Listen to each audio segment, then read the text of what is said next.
Patulong po paano mag-resell kuya. Send me a message. Send me a private message and then dun tayo mag-usap.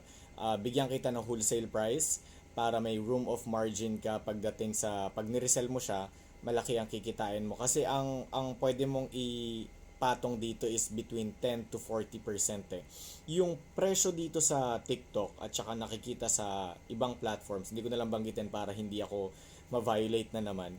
No, ano na yon, medyo mas mataas na yon dahil may bawas na yon eh. No, tapos syempre meron pa tayong gastusin sa packing tape, sa bubble wrap, sa mga iba pang mga gastusin. Pero kung plano mo mag-resell, malayong mas mababa. Nakadirekta ka sa supplier. So, i-explain ko lang po itong honey natin at saka itong mga lemons na binibigay natin na free lemons. This is coming from Cordillera region. No? Nakadirekta ka, wala kang middleman na may dagdag patong.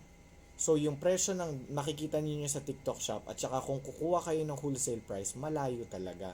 Kaya ang kikitain ninyo, it's between 10 to 40% ang magiging patong ninyo. Hindi nabubulok ang pure na honey. Madami na rin tayong mga kliyente, ospital, convenience store, pasalubong shop, baking supply, kahit karinderya, kahit lahat. Basta may tao. Pinaka-weird nga na meron akong reseller is hardware eh. Meron akong 3 hardware. Nag-umpisa sila nung pandemic, tapos hanggang ngayon umaano. Ang weird eh. Pero basta may tao, pwede mong i-resell yan. Hindi nabubulok ang pure na honey. Masuggest ko din kung example, may restaurant ka or coffee shop, ilagay mo siya tabi ng counter or sa entrance or exit para nakikita ng taong bayan. No? So, etong produkto natin, kung interesado ka, send me a message, ibigay ko sa yung wholesale price, tapos nakadepende na sa iyo yan kung 10% lang ang markup mo, 20%, 30%, yung iba kasi umaabot until 40%. Nakadepende din yan sa location mo kung yayamanin yung lugar mo.